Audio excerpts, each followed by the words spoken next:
안녕하십니까, 군썰 이주석입니다. 오늘은 제가 선배님들께는 좀 건방진 모습으로 방송을 하게 됐습니다. 무슨 뜻이냐고요? 대부분 제 방송을 보시는 분들께서는 화면을 잘 안 보신다고 그러더라고요. 그냥 라디오처럼 소리만 듣는 분이 많다는 것 같은데 그 화면도 좀 봐주세요. 그래야 제가 오늘 선글라스 끼고 건방 떠는 모습을 보실 거 아니겠습니까? 이 자식이 진짜로 선글라스 끼고 방송을 하네. 어디서 맞았냐? 갖고 먹으러 맞았어? 그몇 젊은 애들이 담배 피면서 침 칙칙 뺏고 그러면 그냥 눈 깔고 지나가면 되는 거지. 해병대 시절이 언제적 얘기인데 아직도 일로 와봐. 이 새끼들이 막 그러니까 맞는 거지. 눈 깔고 다녀. 이러실 분들이 계실 것 같은데 제가 아직은 죄송합니다. 이제 승질 다 죽었습니다. 그럼 쌍꺼풀 수술 며칠 전에요. 마지막 방송을 찍고 아무 이유도 없이 그 다음날 눈탱이가 밤탱이가 되는 바람에 요 며칠 아주 생쇼를 했습니다. 병원에서는 이렇게 만져보면 뭐 덩어리가 잡힌대나? 그럼 뭐 암이라는 거야? 그래가지고 이제 CT 찍고 뭐 알고 보니까 그냥 알레르기 같다고 하네요. 이제 거의 다 나았는데 그래도 좀 붓기가 남아 있어서 오늘은 이렇게 선글라스를 끼게 됐습니다. 수술한 거 아니에요. 그냥 뭐 약 먹으면 다 난대요. 그나저나 왜 선글라스를 끼면 건방 뜬다고 보는지 모르겠습니다. 저는 대위 3호봉 때도 선글라스는 못 끼겠더라고요.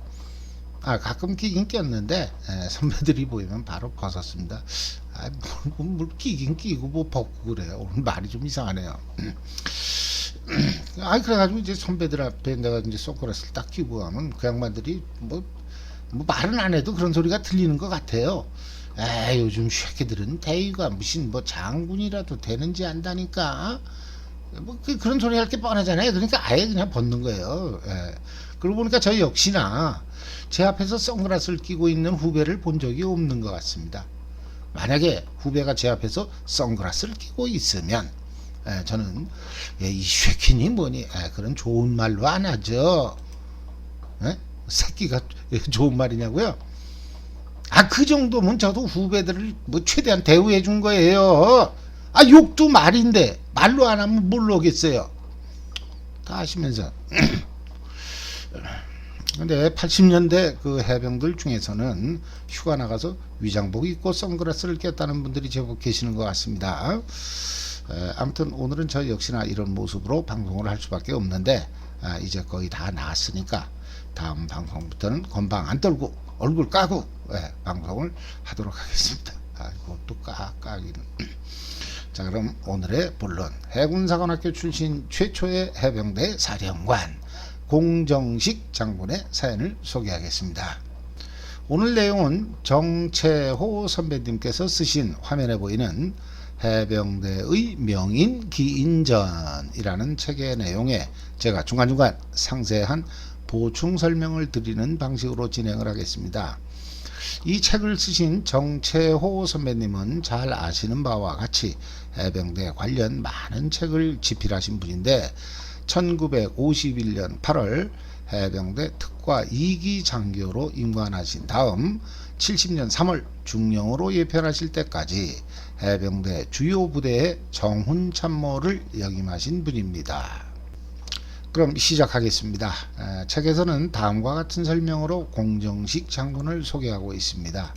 육척 장신의 친화적인 포용력과 호걸스러운 풍모를 지닌 제6대 해병대 사령관 공정식 장군은 해군사관학교를 졸업하고 해병대로 전입한 장교들 가운데 가장 먼저 해병대 사령관을 역임한 해군사관학교 출신 해병대 장교들의 대부격인 인물이다.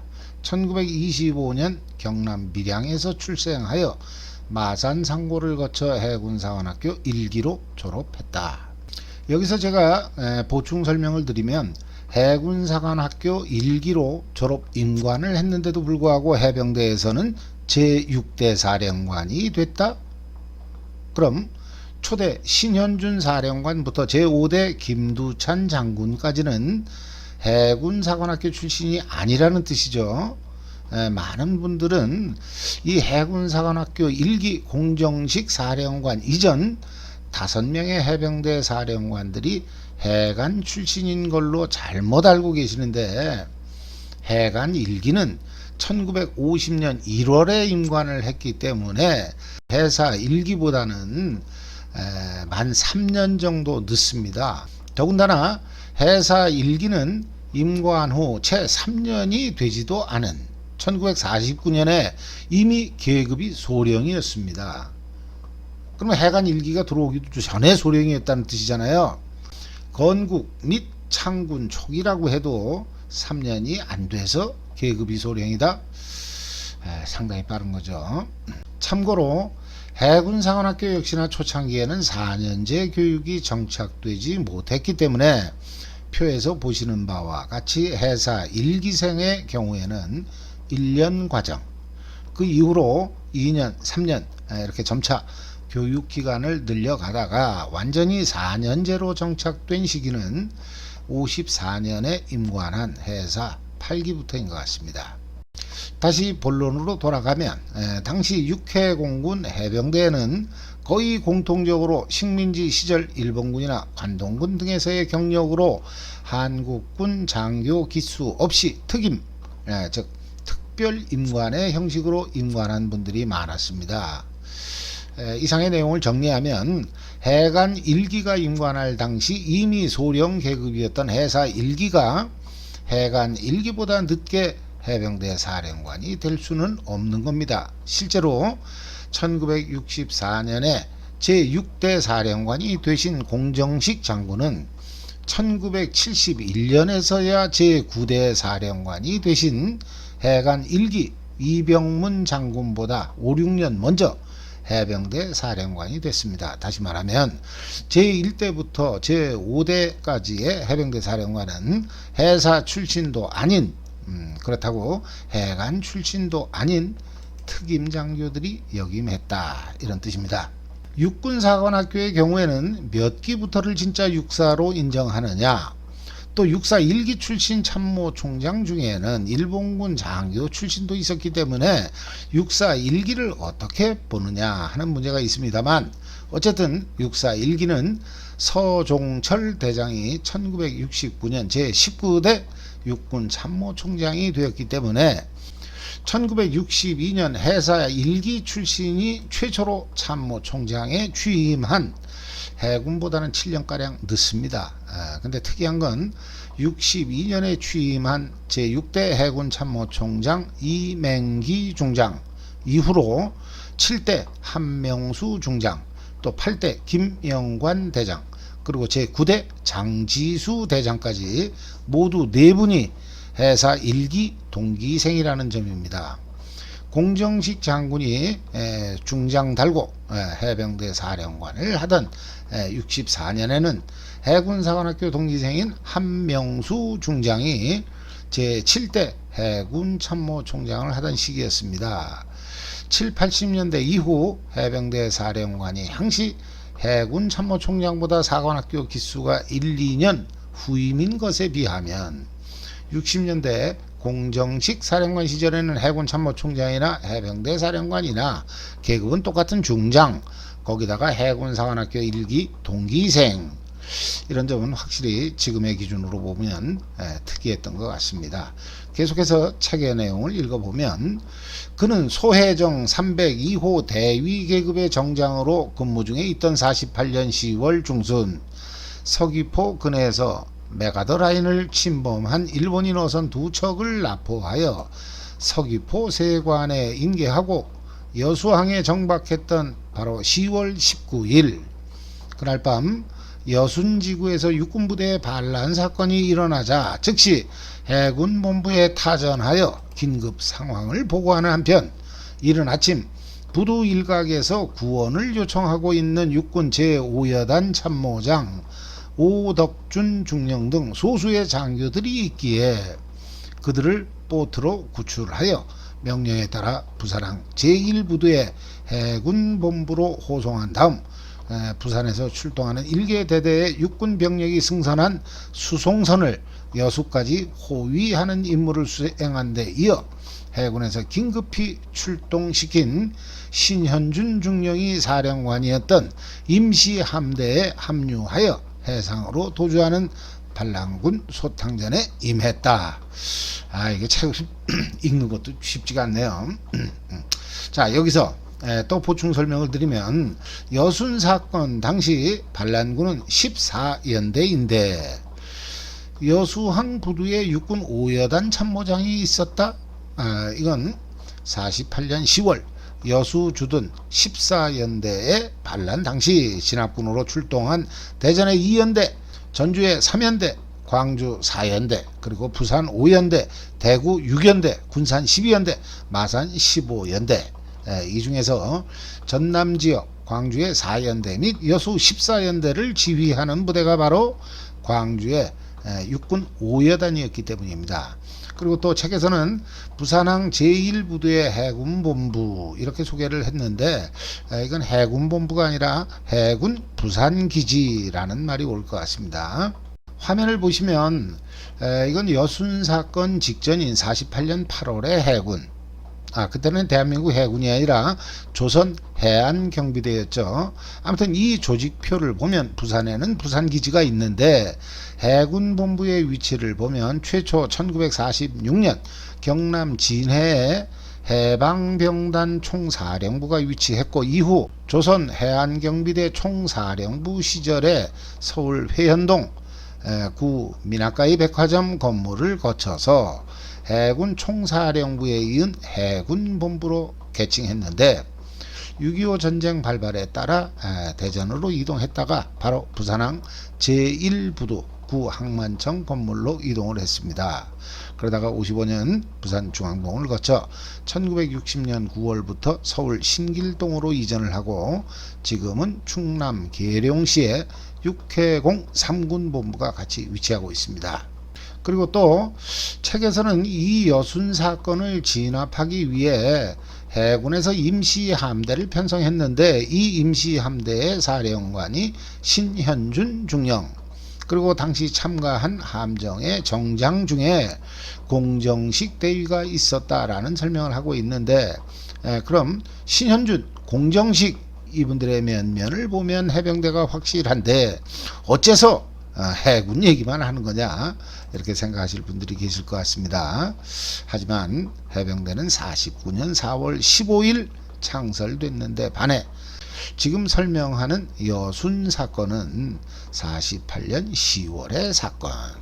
그럼 해병대가 창설되기 전의 일이라는 뜻이죠.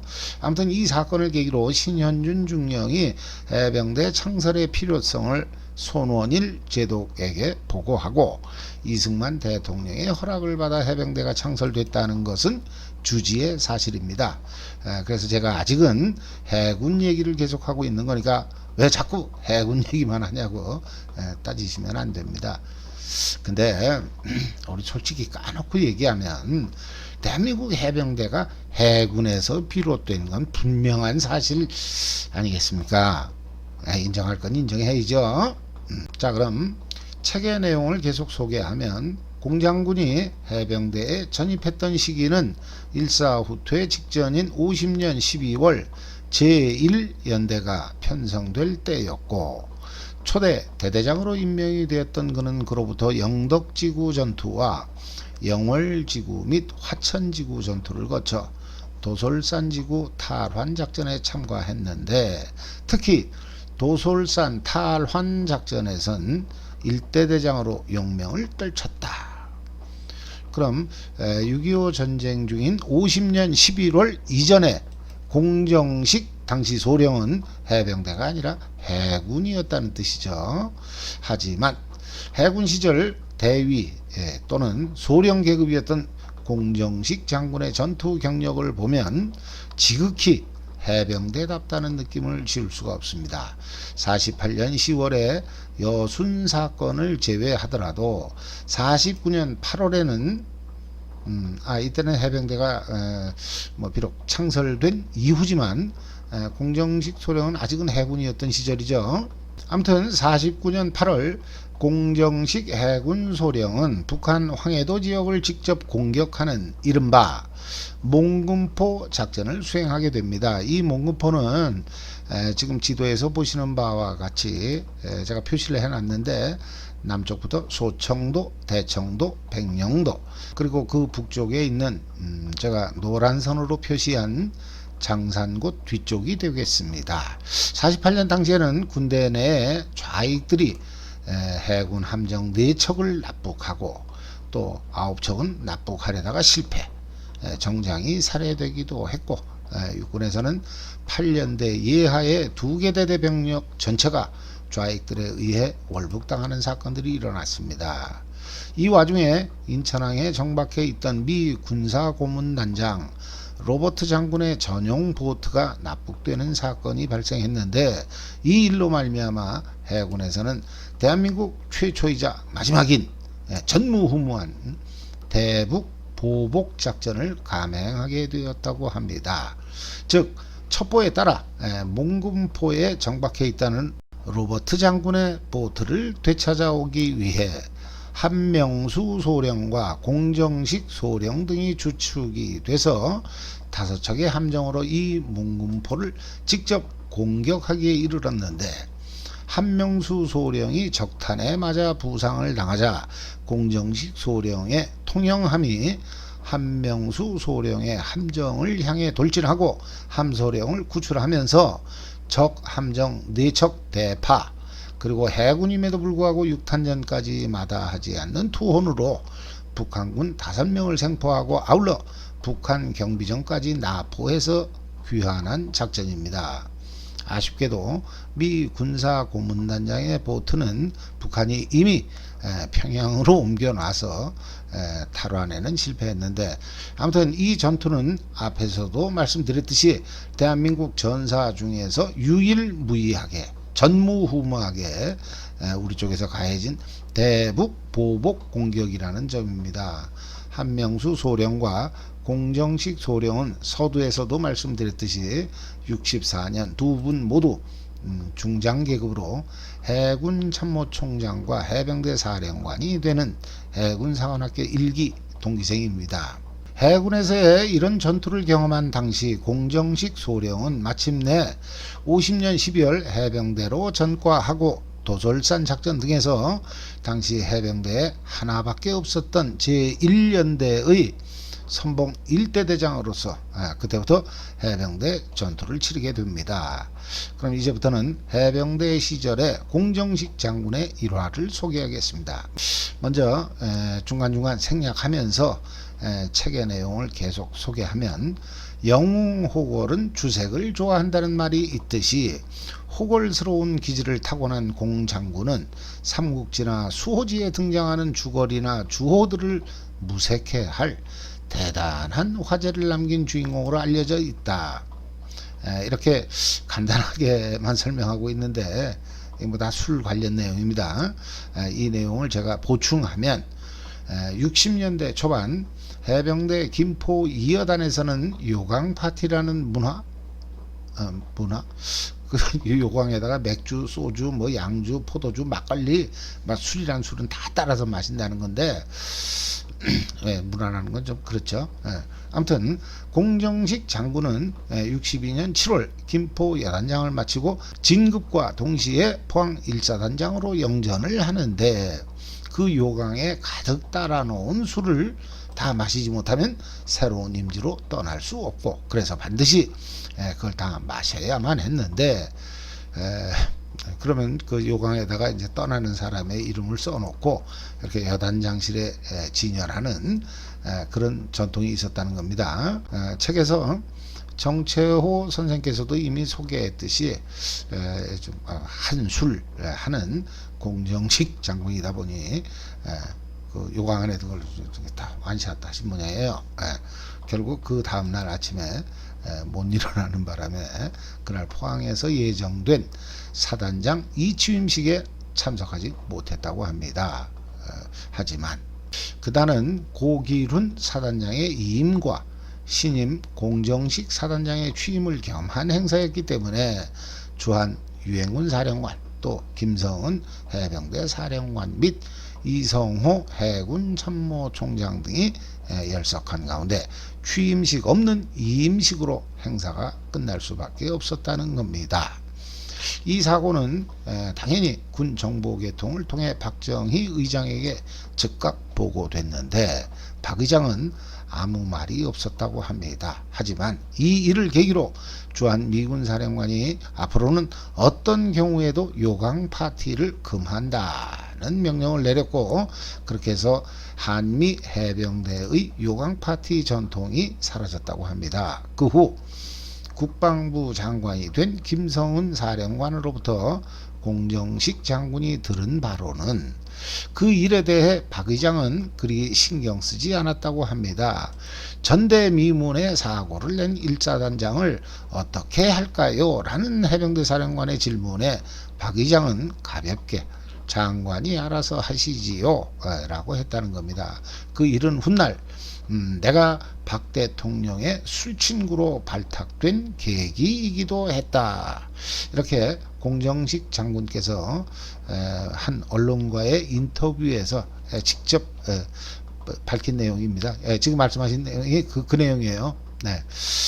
다시 책의 내용으로 돌아가면 공정식 장군은 해병대 사령관 시절이던 65년 6월 하순경 청와대에서는 전투사단의 파월 문제와 관련한 한미 고위 군사회담이 개최됐는데, 그때 박 대통령이 육군 참모총장에 이어 공정식 사령관에게 파월에 대한 의견을 묻자 그는 시원한 말투로 한바탕 해야지요 라며 껄껄 웃었고, 다시 박 대통령이 언제쯤 갈 수 있을까 하고 되물었을 땐 육군 참모총장이 상당한 준비 기간이 필요하다고 답변한 데 반해 공사령관은 전략기동 예비대의 최고 사령관답게 당장에라도 출동시킬 수 있다고 답변했던 일화가 유명하게 전해지고 있습니다.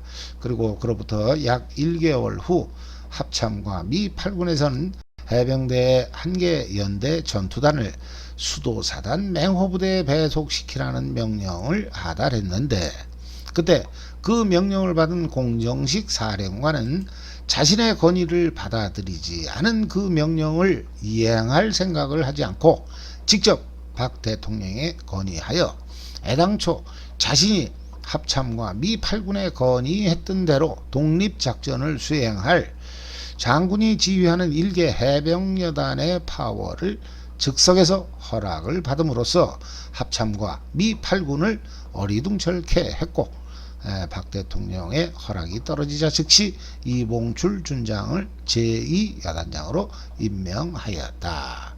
공정식 사령관이 박 대통령에게 직접 건의하여 즉석에서 쾌락을 받았던 그와 같은 이야기는 공 장군의 신념과 용기가 대단했다는 것을 말해주는 화제로 기억될 것이다.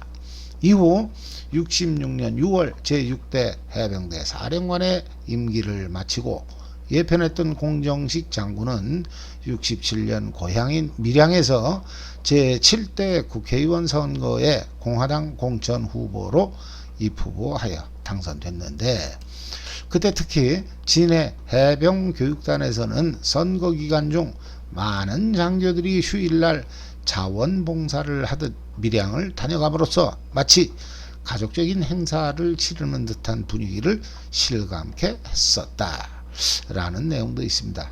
요즘 같으면 뭐 부정선거니 뭐니 그런 소리가 나올 법한 그런 일 같습니다. 한편 71년도에 시행된 8대 국회의원 선거 때는 박 대통령이 삼선 개헌을 하기 위한 국민투표를 강행한 데 반발하여 공천을 포기하고 무소속으로 입후보한 결과 낙선하고 말았으나 자타가 공인하듯 자신의 정치적인 신념을 지켰다는 내용이 있습니다. 이후의 내용은 해병대와는 관련이 없는 내용이므로 생략하겠습니다. 공정식 장군께서는 슬하에 모두 3남 2녀의 자녀를 두셨는데 아들 3명 모두가 해병대에 입대함으로써 사부자 해병가족이라는 영예로운 타이틀을 가지고 있다는 내용이 있습니다. 이 사진은 연평해전 2주기 때 참석하신 공정식 사령관님의 모습인데 은퇴 후에도 해병대 사랑과 모군 해병대의 발전을 위해 노력 헌신하셨던 장군께서는 돌아가시기 2년 전인 2017년 해병대 재단법인 덕산장학재단에 1억 원을 기부하시고 2019년 10월 25일 향년 94세로 돌아가셨습니다. 오늘은 해군사관학교 출신 최초의 해병대 사령관 공정식 장군을 소개했습니다. 해병대 발전을 위해 헌신하신 사령관님의 노고에 진심으로 감사를 드리면서 고인이 되신 사령관님의 명복을 빌겠습니다. 이상으로 방송을 마치겠습니다. 감사합니다.